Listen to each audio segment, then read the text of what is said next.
and welcome to our Q&A session. Today we have with us Christopher Zaychovsky, who is going to share his understanding about some deep and meaningful topics. Christopher is a Vedic culture specialist, philosopher, and theologian who has been practicing Bhakti Yoga for over 45 years.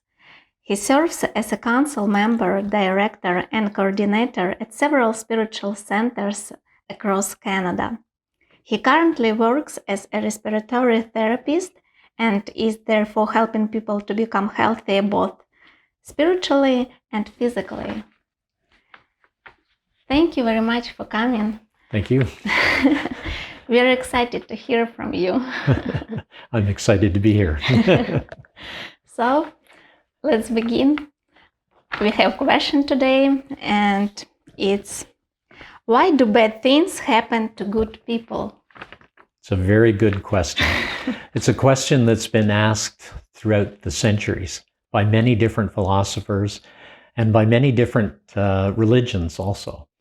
And anybody who believes that we are spiritual begins to ask that question. If we are spiritual and there perhaps is a supreme spirit, and if that spirit is benevolent, then why is it that sometimes bad things happen to seemingly people who are totally innocent? For example, I worked at the hospital for sick children for almost 20 years. I'm retired now. I'm just working casual, and I'll be retiring from that very soon. But I used to look after little babies that were born that had different conditions of the heart. Sometimes the main arteries of the heart were in the wrong place, or they had the one side of the heart didn't grow properly in the womb, and so they had to have operations to make sure that they would be able to survive some years, or sometimes they underwent heart transplants, things like that. So these children ended up often in very difficult and suffering conditions. They had tubes, out of their nose, out of their mouth. They had many different IVs. They had a central line, an arterial line, just so many different ways. They depending upon how much we had to support them, they had a tube sometimes coming out of their heart, which is ECMO. We would actually put a tube right into their heart. We would take blood out from the right side of the heart, send it through an oxygenator, and put it back in on the other side. So we'd completely bypass the heart, even in the intensive care unit. So we were doing that. And we'd sometimes have the children with their chests open, and, so they have this gaping wound, and they just put a little bit of basically like saran wrap, you get the wrap for putting over your vegetables and things like that. They would just have that basically over the chest, and you could see the heart and everything. I mean, hope nobody gets too disturbed by that, but it is an extremely horrible and suffering condition. And you wonder why this child that's just been born, completely innocent, seemingly, is now being subjected to this suffering. And of course, we know that even around the world now, there are so many different suffering conditions. I mean, in Ethiopia, again, there's a big famine, and you see children that are born and their mothers are so starved that they don't even have milk for the babies. They can barely get water or anything to eat, and so the babies sometimes die in their mother's arms, and you're wondering, why is this suffering going on?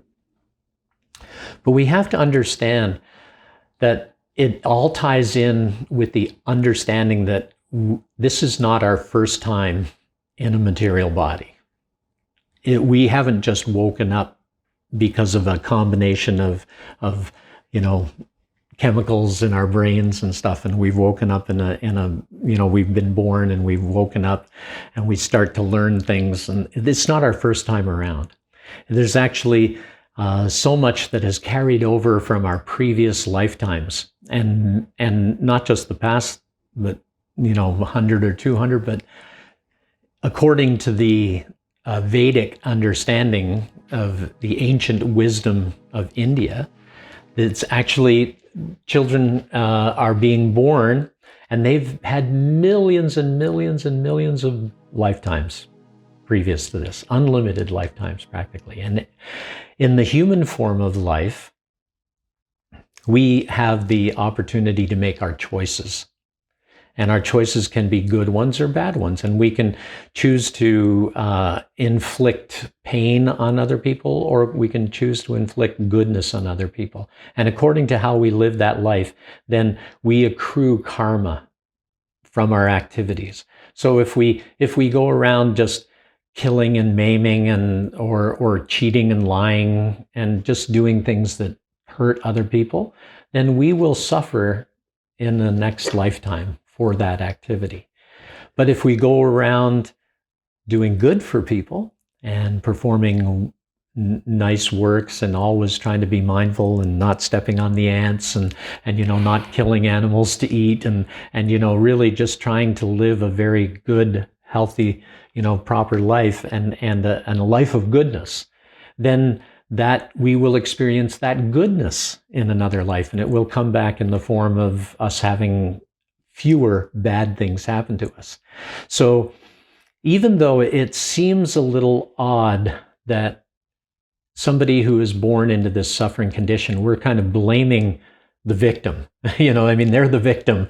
They're a victim of war. They're a victim of famine. They're a victim of just even their hearts not growing within the womb. All those things victimize those little children.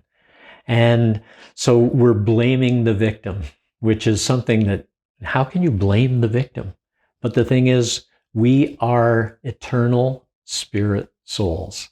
And really, we are carrying with us the karma of so many previous lifetimes, and that has given us the condition that we end up being born into in this life.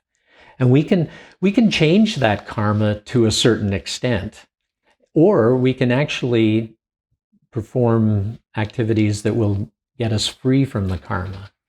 But we can choose to do the right things. In the human form of life, we get that opportunity to choose.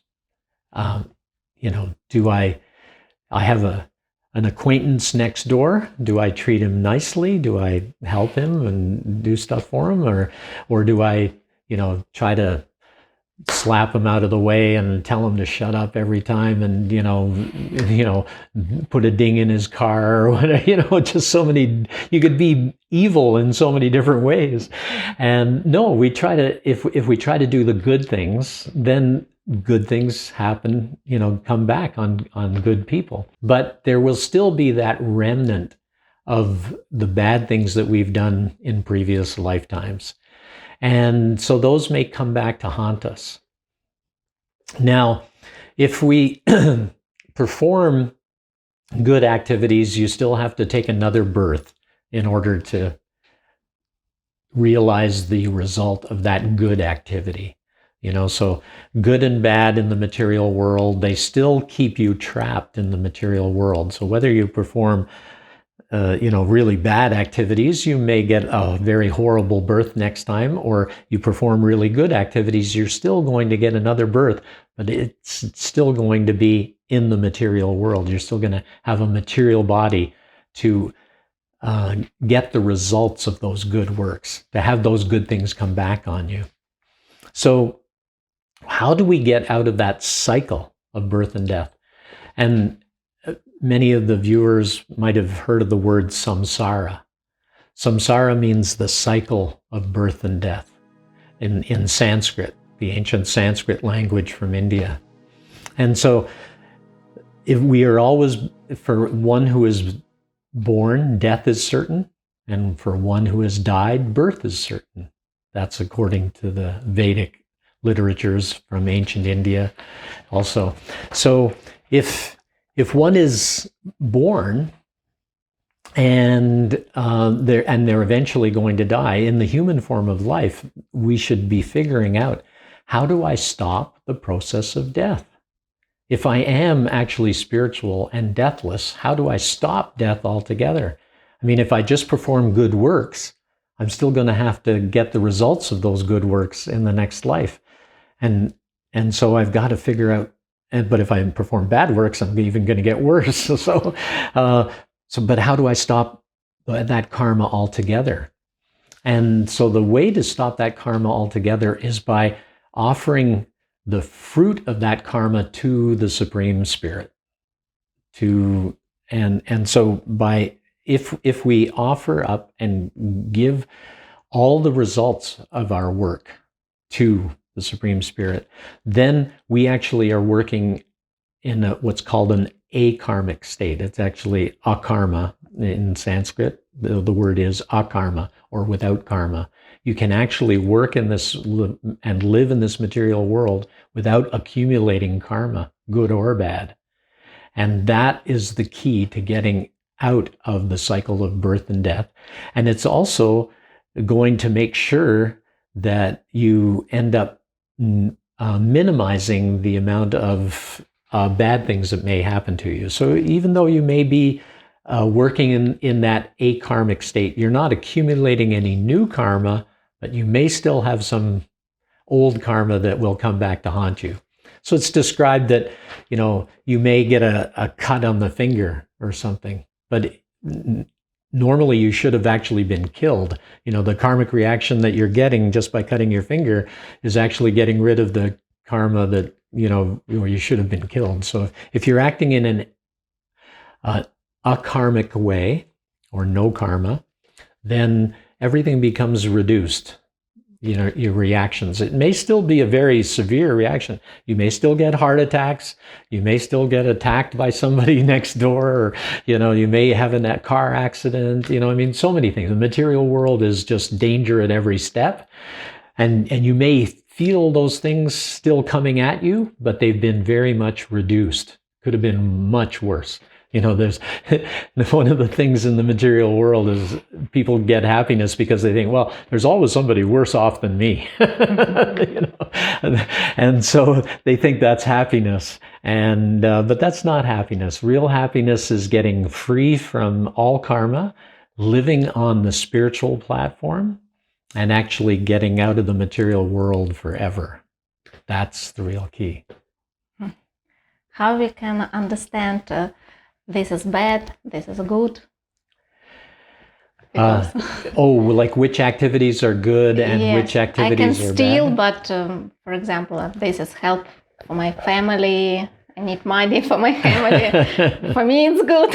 Right, yes. How we can understand, for example, I need to eat. Okay, I should eat meat because I need to perform some hard work or something. Well, we should always try to minimize any suffering to other living entities. Because if a living entity experiences suffering at our hands, then and we're responsible for their suffering, then we have to suffer in that same way. So we need to understand that we can eat without having to eat meat. I've personally been vegetarian now for 50 years. And I haven't eaten any meat, fish, or eggs in 50 years. I still swim, run, bike. I've done triathlons. I've done 3 Ironman triathlons. And, there's bodybuilders who are vegetarian and vegan even. There's no need to eat meat. The human body is not designed to eat meat. And it actually has, our digestive tract is much longer than a meat-eating digestive tract. So it's actually described that like animals that eat vegetables and fruit and things like that have a longer digestive tract. Takes a little while to get all those nutrients out of the body. But if you put in the packed protein, for example, like a tiger does, but a tiger's digestive tract is apparently only about 5 to 7 times the length of the body. But for a human being, the digestive tract is actually about 10 to 12 times the length of the body. So it's, quite a bit longer. And so if you have a long digestive tract and you put in meat, what happens, if meat doesn't get digested and pushed out very quickly, it actually starts to putrefy. And putrefying meat is the source of a lot of toxins, which are very definitely carcinogenic. I mean, you can ask any, all the doctors now are saying, and everybody, like Canada Health, everybody is saying, reduce the amount of meat that you eat, red meat. It is the worst thing for you, and best to just not eat it at all. Why even go there? Why do we have to put the cows through the suffering? And then you end up suffering in your next life because you've taken the life of a cow to satisfy your own life. But if you live according to the Vedic instructions actually say that proper food for human beings are grains, vegetables, fruits, and milk. Now, milk, some people even, say that, well, if you're keeping cows for milk, that's still making them suffer. Well, not if you're keeping them and then when they've finished giving the milk, that you actually allow them to have pasture and everything and just allow them to live out the rest of their lives without, chopping off their heads and then eating them. But if we can just, and people say, well, that would just make so many cows. No, it actually balances out. They've been doing it in places in India for thousands and thousands of years, and it's worked perfectly. And the cows, even the older cows, the manure and everything else is really good for the soil and the land, so you can grow more vegetables and more fruit and more everything that we actually need as human beings to eat. So cows are constantly producing good things. They're actually described as animals that are in the mode of goodness. So we need to just avoid doing those, well, for one thing, eating like that, but similarly, stealing, things like that. I mean, honestly, there's one Upanishad, one of the ancient scriptures from India, which actually states that everything is owned and belongs to the Supreme. And we should understand that and not take more than what we need, knowing well to whom the rest belongs. So we take what we need, but human beings generally take much more than they need. I mean, if somebody goes into a bank and is begging them, please just, I need to eat and stuff like that, people will probably give them something to eat and will help them out. I mean, they should. And, but if they go into the bank and say, give me all the money in the bank, or I'm going to shoot you, then, that's just greed. The banks, and a lot of people say, well, the banks are greedy, they're taking our money and, lending it out at higher interest and all that kind of stuff. I mean, there's greed everywhere, but we have to try to minimize the greed and minimize activity which is based on greed so that we can actually help others. And it definitely, when you start to minimize your activities that are based on greed, then things just start coming your way. It's like it'll happen. It's karma. It'll come back on you in a good way. So you just need to be patient and allow it to happen. Sometimes we can see that not really good person, but he has power, money, and everything. Why is that? Oh, well, that would be from, really doing a lot of good works in a previous lifetime. So he may have given a lot of charity and things in a previous lifetime. And because of all that good karma, he gets a lot of that money back in this lifetime. And so he ends up being very rich. But if he fails to give in charity again and just thinks, oh, this all belongs to me, and I've just got to, be happy and try to spend my money on nice cars and things like that, and not realize that, no, there's better ways of distributing your wealth, And so if he doesn't see that, then he'll end up back in a suffering condition in a next life.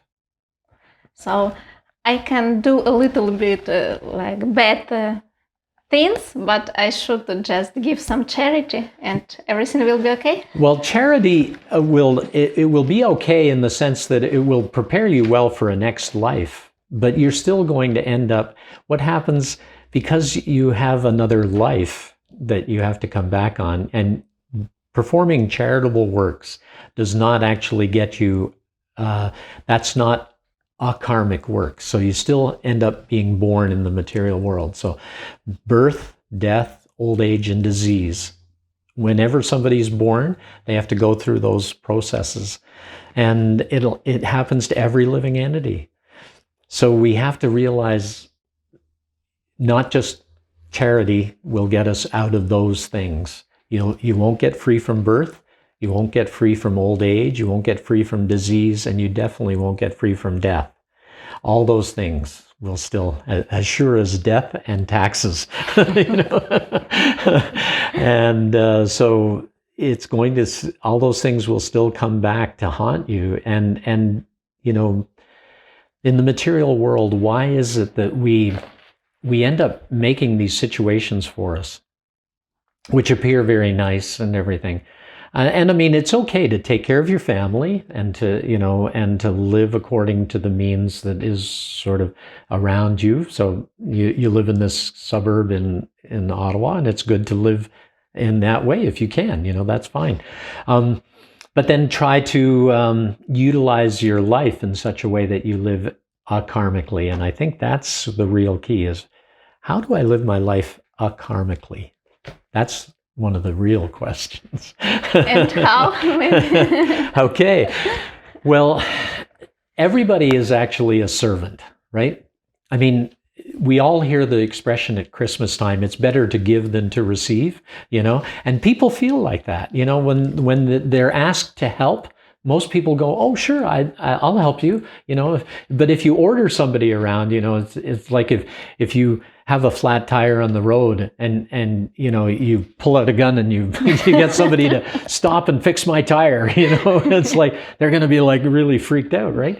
But if you wave down somebody and somebody stops and you say, I really need help with my tire, could you help out? And the guy comes, oh yeah, sure, no problem, I'll help you out, and so people like to help. Service is ingrained right, not just in our mind and in our intelligence, but right at the spiritual level. Service is our eternal nature.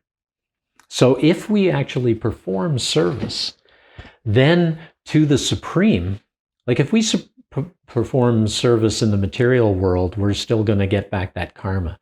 But if we perform service for the Supreme Spirit, the overarching, everything, and you perform service for them, then you don't get any karma. And when you're not accumulating karma, then you're actually starting to become free from the cycle of birth and death. And you can actually get to the point of being completely without karma, and then you can attain to the spiritual realm. And that's actually the goal of life.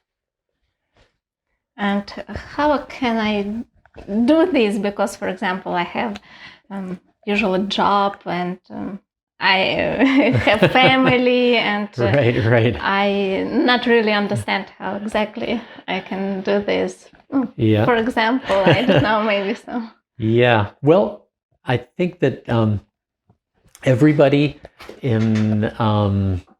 has, different religions have different ways and different avatars and incarnations of God have come to show us, either teach us or to show us how to properly serve God.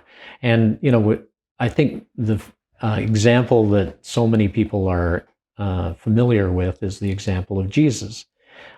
Jesus was a servant of God, and he came and he did everything for God, even when he was very young. And he went, he got lost by his parents, I think when he was 12 or 13 years old, or maybe even younger.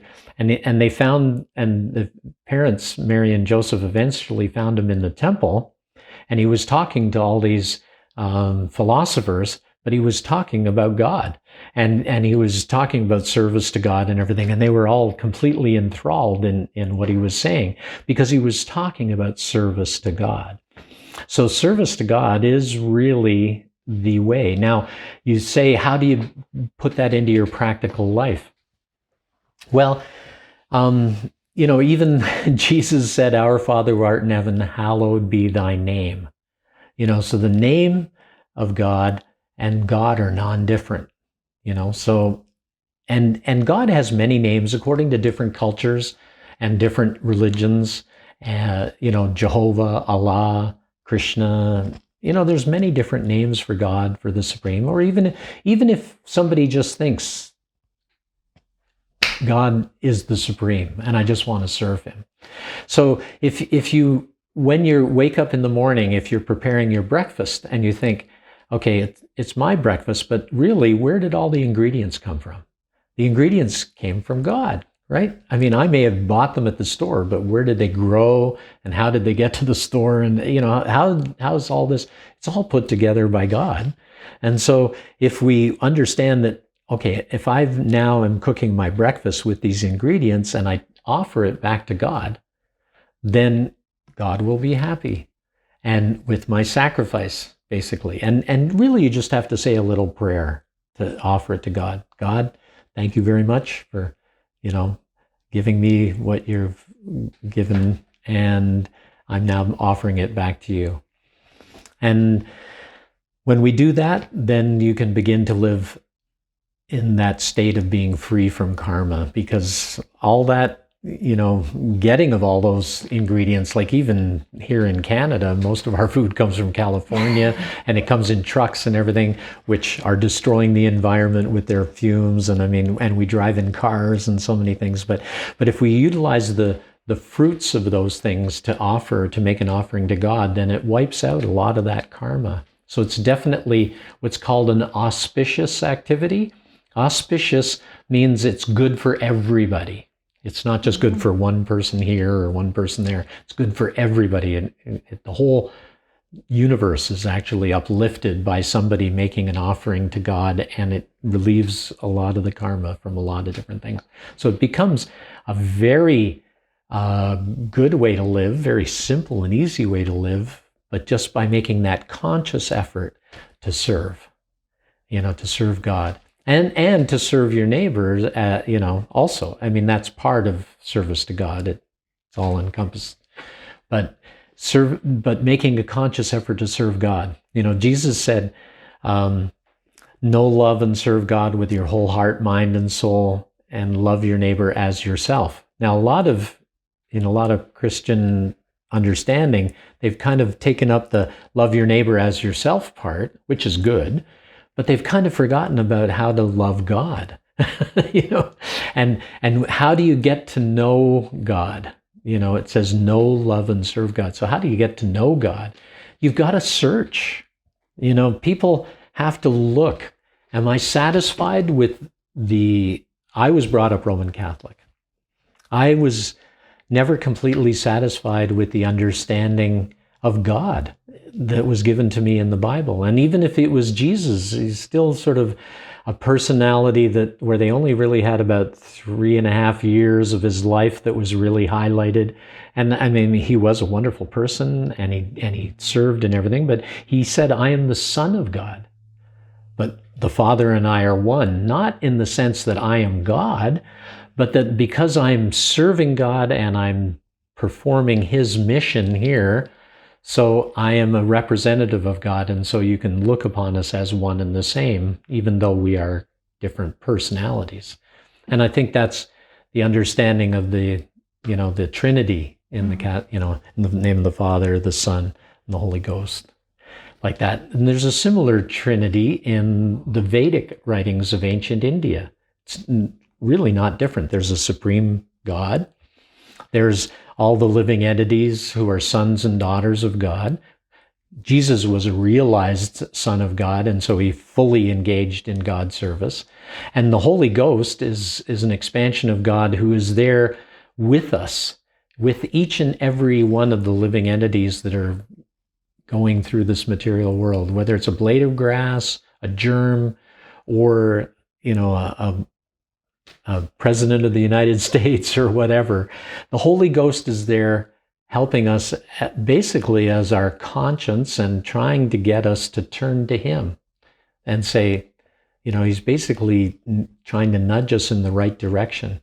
But unfortunately, due to material desires and everything that goes on in the material world, many people don't listen to the Supreme Spirit in the form of the Holy Ghost, and they just kind of go, nah, doing my own thing. I'm going to steal, rob, or just forget about them altogether and just get intoxicated, have a great life, and die. And they just don't think that there's anything worthwhile to that. But the Holy Ghost is actually there. The Paramatma in the Vedic writings, there's the Ishvara Parama, the supreme controller, and then there's the Paramatma. Atma means soul, and Paramatma means supreme soul. So there's a supreme soul, but the Paramatma is actually present in with every living entity. And then there's the individual Atmas that are there trying to, they should be trying to develop their relationship with God, or they're completely neglecting their relationship with God. Because God is all loving. He's like, I want people to come to the spiritual world and love me. So I give you free will. You can do it. You can love me, or you can choose to forget me. And that's why the material world is here. The spiritual world is also there, where everybody is remembering God. And there's a lot of different activities and different places in the spiritual world. And there's a lot of great stuff going on. You can actually read about it, because the Vedic writings of ancient India have many, many histories and stories of what's going on in the spiritual world. It's a wonderful place. It's not, just where they sit and play harps all day or whatever. It's a place of activity and fun. And so we can attain to that if we actually give up our desire to forget God, and we start to desire to remember God in everything we do. Then even taking care of your children can become a conscious activity of, I'm serving my children so that they can grow up to help serve God and to become free from karma and get out of the cycle of birth and death. Because what greater gift can a parent give a child than to give them freedom from the cycle of birth and death? That's the greatest thing. Otherwise, what are you doing? You're just dooming your children to have another birth and another birth and another birth. And so, coming to that pure consciousness of trying to, every day, everything I do is service to God, and I'm not doing anything else but trying to serve God. And if one comes to that state of consciousness, then one gets out of the cycle of birth and death, becomes truly happy, because in that state one can really just totally surrender to God. And so no matter what happens, whether you handle me roughly, you're praying to God, whether you handle me roughly by your embrace, you can treat me badly, you can send all kinds of calamity my way, it doesn't matter. I'm going to serve you anyway. And God's like, okay, no problem. I'll take care of you. If you have that kind of surrender, then God will take care of you. And he takes care of us spiritually, so that even though we may end up dying in a car accident or cancer or whatever, those things are not bad. If you're actually working on getting out of the cycle of birth and death altogether, you got to have one last death to get there. So what does it matter whether it comes through a car accident or cancer or anything else, right? I mean, you got to die to get free from the cycle of birth and death if you've been serving God. So does it really matter how you die? No. It doesn't matter. And then you become fearless. And I think that's one of the essential qualities of spiritual understanding. If one has true spiritual understanding, one is completely fearless. Doesn't matter whether I'm walking down the street, somebody stabs me in the back or anything. It doesn't matter. It doesn't matter whether I go into a jungle and I get eaten by a tiger or a lion, or it's trampled on by an elephant, or I'm walking down the street and somebody comes up on the sidewalk and hits me with their car. It doesn't matter.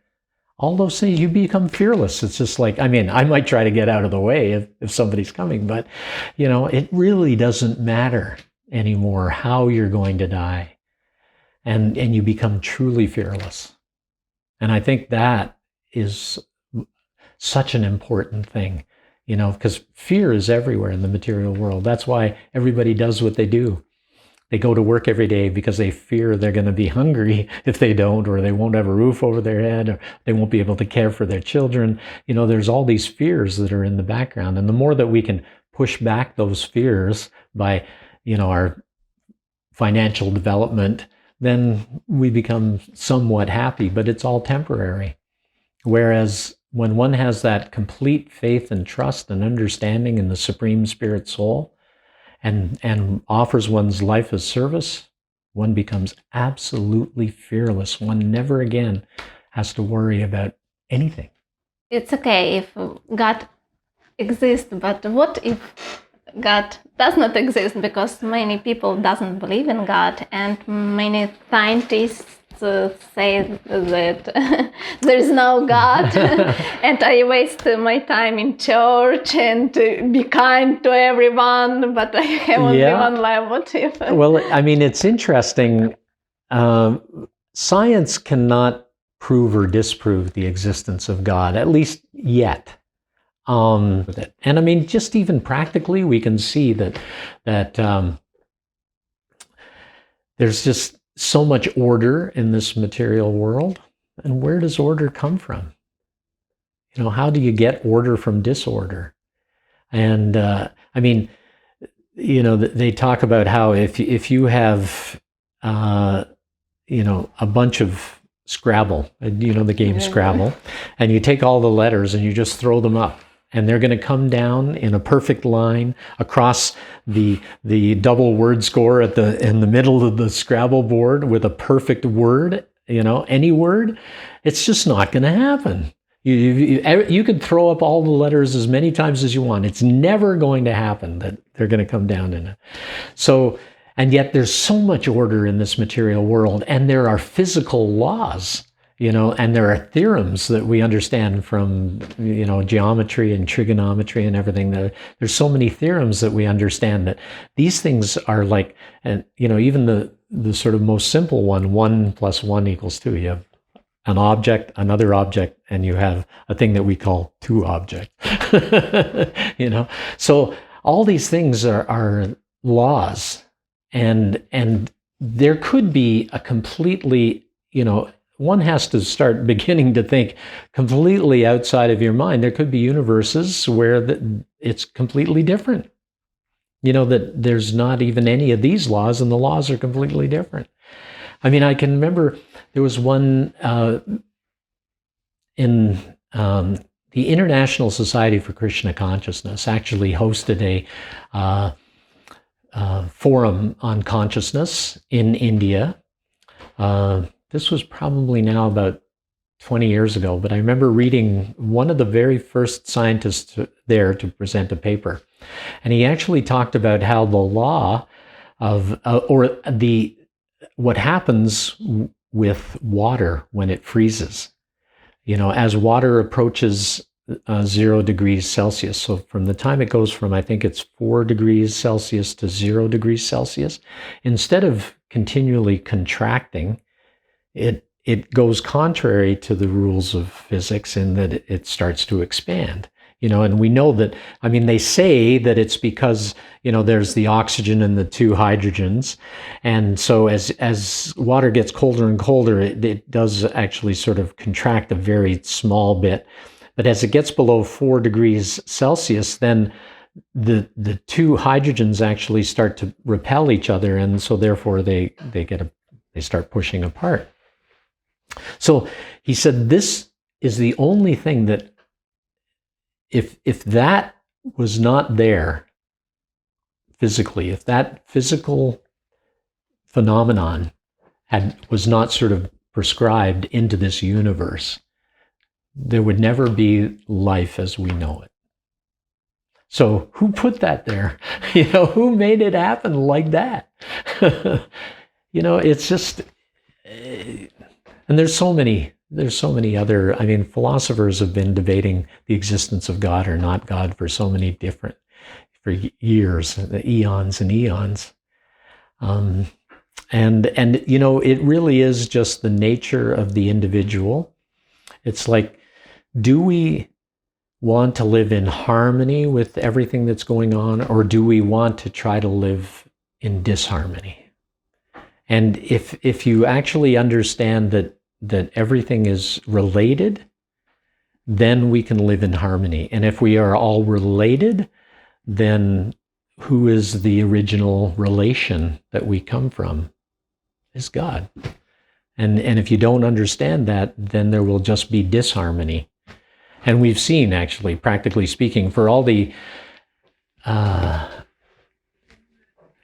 findings of science over the years and all the different things that we have computers, we have medicine that, and they can even, quickly make vaccines and do all kinds of stuff. I mean, they can just do everything, and practically. And yet, if we don't understand that, what's it actually done for the world? Has it made it a better place to live? I don't know. There's still a lot of death and dying in the material world. And there'll always be death and dying in the material world. So if you want to just think there's nothing, then God's not going to force you. Of course, some religions may force you, like the Taliban. It's like I was looking up Sharia law because right now, at the time that this is being taped, the Taliban have just marched into Kabul, and so everybody's concerned about what Sharia law is going to be like. And one of the things they do say is that you believe in Allah and the ways of Allah, or we kill you. So it's like you get forced. But God's not like that. God, it's a complete misunderstanding of religion. And God is completely loving, completely open, and wants everybody to come back to Him on their own free will. He's open to that. Just let it happen as it happens. God is just willing to accept us as we are. And if somebody chooses to be an atheist, go ahead. I think you're taking the wrong path, and I think you're going to suffer for it. But if you don't want to listen to me, I'm not going to force you. So it's like in other words, you can help somebody to try to understand that there is a God, but you cannot force them to understand that there is a God. And I don't think anybody will ever be sort of converted unless they come to that understanding themselves. Yeah. For example, I want good karma. What can I start doing from today?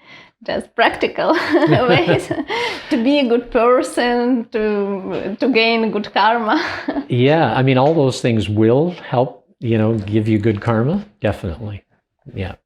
And, just being good, doing, just understanding and, if there is a supreme spirit, then there is a way of communicating, because we are spirit also.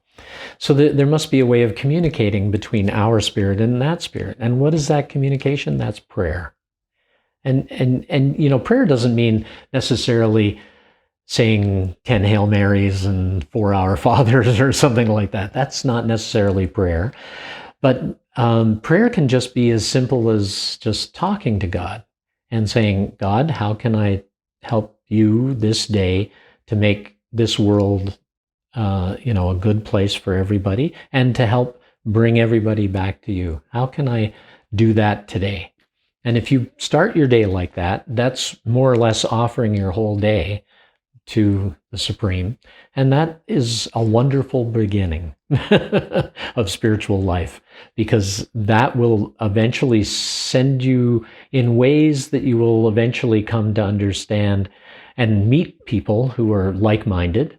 And then you'll also start living that way. And then you really start to get some very deep understandings of who we are, who is the Supreme, what our relationship is, and how we fit into the whole picture. It really becomes very crystal clear. And it's not illusion. It's not some, they just think that in their mind. No, it's not like that. It's actual, factual understanding. I mean, the Vedas of India are the most voluminous, consistent, and exacting description of God and our relationship with God that exists in the world. And all the other religions, I mean, I'm not sort of saying all religions are actually part of that, because it's just, the Vedas basically point to the very simple truth that I am a spirit soul, and I have a relationship with God. And everybody is a spirit soul, and everybody has a relationship with God. And so if we function on that plane, then somebody may be Muslim, maybe Christian, whatever. And if they are serving God in that way, that's fine. I'm not trying to convert anybody from one religion to another. Not necessary. Just developing that love for God and love for everyone around, and really living a life of service to God, and first service to God and then service to the neighbor, but also, just doing the right thing every time. Like at every moment we get a choice. Can I do something selfish, or can I do something auspicious for everybody, to help everybody? And we need to just make that choice. Am I going to do a selfish thing, or I'm going to do something that's good for everybody? And if we keep making the choice that's good for everybody, we'll be well on our way to doing the right thing all the time. Thank you very much. And I hope I helped everybody a little bit today. And, and may you all be successful in your spiritual journey.